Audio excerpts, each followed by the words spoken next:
স্বাধীন দেশে বাংলাদেশ জাতীয়তাবাদী দলের প্রতিষ্ঠাবার্ষিকী উত্থাপন করার কথা ছিল, কিন্তু আপনারা জানেন কুমিল্লা, নোয়াখালী, ফেনীতে ভয়াবহ একটি বন্যা হয়ে গেছে। সেই বন্যা পানির কোথা থেকে এসেছে সেটা আপনারা জানেন। আজকে শেখ হাসিনা বাংলাদেশ থেকে পালিয়েছে। প্রতিটা টিভি, রেডিও, টিভিতে, বিভিন্ন সংবাদ মাধ্যমে যখনই লেখা হয়, বলা হয় যে স্বৈরাচার প্রধানমন্ত্রী শেখ হাসিনা পালিয়ে গেছেন, পদত্যাগ করেছেন, সেটা বলে না, বলেছে পালিয়ে গেছেন। কোথায় গিয়েছেন? ভারতে গিয়েছেন। ভারতে যাওয়ার পরে কি হয়েছে? একটা বিশাল বন্যা হয়েছে, ওখানে গিয়ে ষড়যন্ত্র করছে। কিন্তু এই বন্যার কারণে বাংলাদেশ জাতীয়তাবাদী দলের প্রতিষ্ঠাবার্ষিকী জাঁকজমকপূর্ণ ভাবে অনুষ্ঠিত হয়নি। কোথাও কোনো মিটিং হয়নি, মিছিল হয়নি, র্যালি হয়নি, বড় ধরনের কোনো অনুষ্ঠানে আয়োজন করা হয়নি। এই অনুষ্ঠানের কেন্দ্রীয়ভাবে আমাদের বিএনপির ভারপ্রাপ্ত চেয়ারম্যান তারেক রহমান এবং আমাদের বিএনপি নেত্রী দেশনেত্রী বেগম খালেদা জিয়া ওনারা সিদ্ধান্ত দিয়েছেন যে এই প্রতিষ্ঠাবার্ষিকী পালন করতে গিয়ে যে পরিমাণ অর্থ আমাদের ব্যয় হবে সেই অর্থকে আমরা ব্যয় করবো না। আমরা সাদা মাথা ভাবে দেশবাসীর জন্য ছাত্র জনতার আন্দোলনে যে সমস্ত ছাত্র ভাইরা, যে সমস্ত জনগণ নিহত হয়েছেন তাদের আত্মার মাগফিরাত কামনায় শহীদ রাষ্ট্রপতি জিয়া রহমান সহ গত 16-17 বছর আন্দোলন সংগ্রাম করতে গিয়ে জাতীয়তাবাদী দল সহ বিভিন্ন অঙ্গ সহযোগী সংগঠনের অনেক নেতৃবৃন্দ স্বৈর শাসনের বিরুদ্ধে আন্দোলন করতে গিয়ে তারা নিহত হয়েছেন, আহত হয়েছেন। তাদের আত্মার মাগফিরাত কামনায়, তাদের রোগ মুক্তি কামনায় আজকের দোয়া অনুষ্ঠান করা হয়। আজকে আপনারা জানেন এই প্রতিষ্ঠাবার্ষিকীকে অতি সংক্ষিপ্ত করে কোটি কোটি টাকা আমাদের দলীয় ফান্ড থেকে বন্যার্তদের সাহায্য করা হয়েছে। সংগ্রামী সাথী বন্ধুরা, আজকে সময় খুব কম, মাগরিবের আজান বোধহয় 5-7 মিনিট আছে, এই সময়ের মধ্যে কথা শেষ করতে হবে। আপনারা জানেন একটি স্বৈর শাসন বাংলাদেশের রাজনীতিতে 2009 সনে তথাকথিত 111 সরকার তারা 2 বছর দেশ শাসন করে দেশনেত্রী বেগম খালেদা জিয়ার কাছে গিয়েছিলেন যে আমরা অন্যায় অবিচার যাই করেছি, আমরা 2 বছর দেশ শাসন করেছি, অনেক অন্যায় হয়েছে, অবিচার হয়েছে, আমরা অসাংবিধানিক ভাবে আমরা দেশ চালিয়েছি, আপনাকে আমরা ক্ষমতায় বসাবো, আমাদেরকে আপনি কি করবেন, আমাদেরকে এই সমস্ত কাজের বৈধতা দিবেন, আমাদের যাতে কোনো শাস্তি না হয়, দায় মুক্তি তারা চেয়েছিল। দেশনেত্রী বেগম খালেদা জিয়া অন্যায়ের কাছে আপোষ করেননি। আপোষ না করার ফলে এই তৎকালীন ফখরুদ্দিন মঈনুদ্দিন সরকার খুনি হাসিনার কাছে গিয়ে বললেন যে আমরা আপনাকে ক্ষমতায় নিব।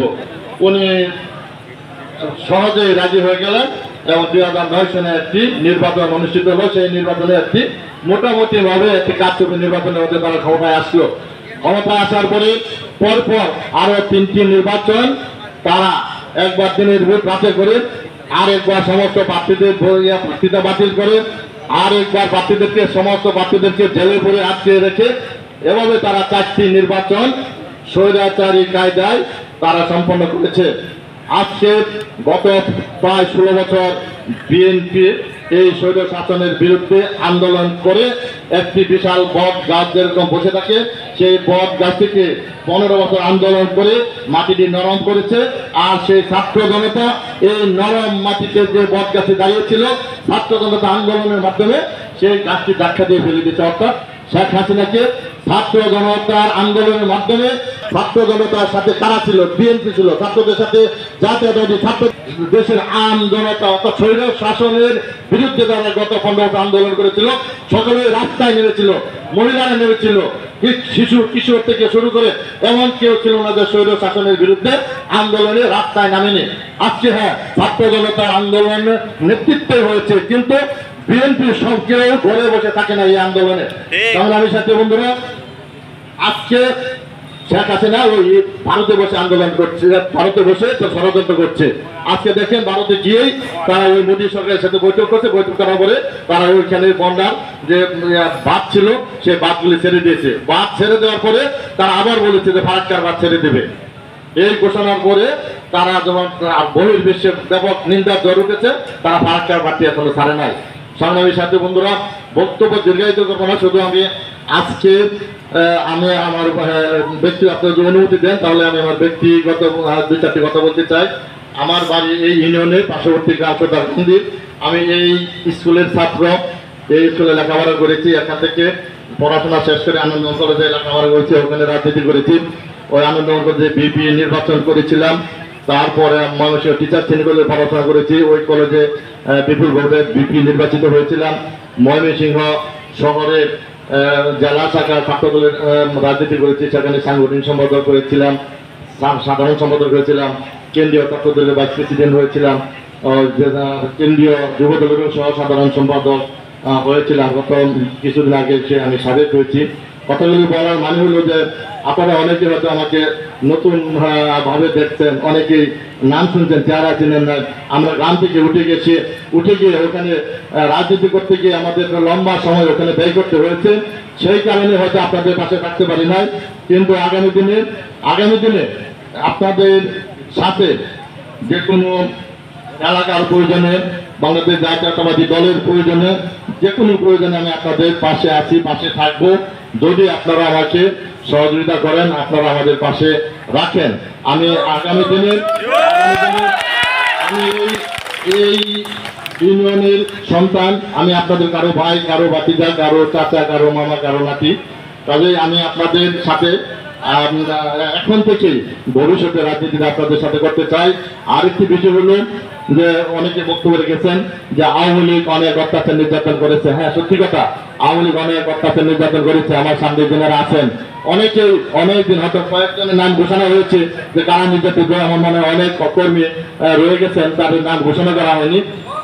অনেকেই নানান ধরনের নির্যাতন শিকার হয়েছেন, নানা জেল কেটেছেন, মামলা খেয়েছেন, নিজের বাড়িঘর রেখে ধান খেতে আইল বাতরে জঙ্গলের ভিতরে অনেক ঘুমিয়েছেন, আত্মীয় স্বজনের বাড়ি ঘুমিয়েছেন, এলাকা ছেড়েছেন। কাজেই আমাদের নির্যাতন নিপীড়নের কিন্তু শেষ ছিল না। আজকে আমাদের রাগ, ক্ষোভ, দুঃখ অনেক রয়েছেন। আমাদের হাইকমান্ডের কিন্তু একটি নির্দেশনা রয়েছে, অনেক রাগ ক্ষোভ আমাদের রয়েছে, অনেক প্রতিশোধের আগুন কিন্তু আমাদের রয়েছে। কিন্তু আমরা এই প্রতিশোধের আগুনে যাব না। আমরা দেখেন ইতিমধ্যে অপপ্রচার শুরু হয়েছে যে আওয়ামী লীগ যা করেছে বিএনপি তাই করছে, এবং সারা দেশে কিছু ভাঙচুর হয়েছে, কিছু লুটতরাজ হয়েছে, আগুন দেওয়া হয়েছে, এগুলো কিন্তু বিএনপির কোনো নেতা কর্মী করে নাই। তারা করেছে এই আওয়ামী লীগের যারা সন্ত্রাসী আছে, যাদেরকে আমরা চিনি না, জানি না, ওই নেতারা তাদেরকে দিয়েছে যখন আগুন লাগাও, তারা ভাঙচুর করো, তাহলে আজকে আওয়ামী লীগের বদনাম হবে বিএনপি। কাজেই আগামী দিনে আমরা ওই হিংসাত্মক কাজে যাব না। যেমন ঠিক তেমনি যারা আমাদেরকে নির্যাতন করেছে, যারা আমাদেরকে মামলা দিয়ে জেলে পুরে কাটিয়েছে, আমরা তাদের সাথে কোনো ধরনের সম্পর্ক রাখতে চাই না। তাদেরকে কোনো ধরনের অন্যায় মোচনের জন্য আপনার পাশে, আমার পাশে রেখে তাদেরকে সহযোগিতা করবো। এটুকু করলে কিন্তু আপনার আমার রাজনীতি করার যোগ্যতা হারিয়ে ফেলতে পারি আমরা।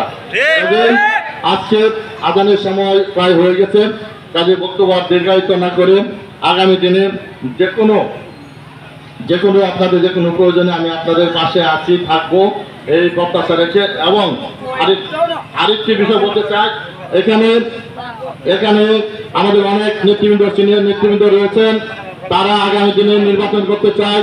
কেউ এমপি নির্বাচন করবেন, কেউ উপজেলা নির্বাচন করবেন। আমরা কর্মীরা নানাভাবে বিভক্ত।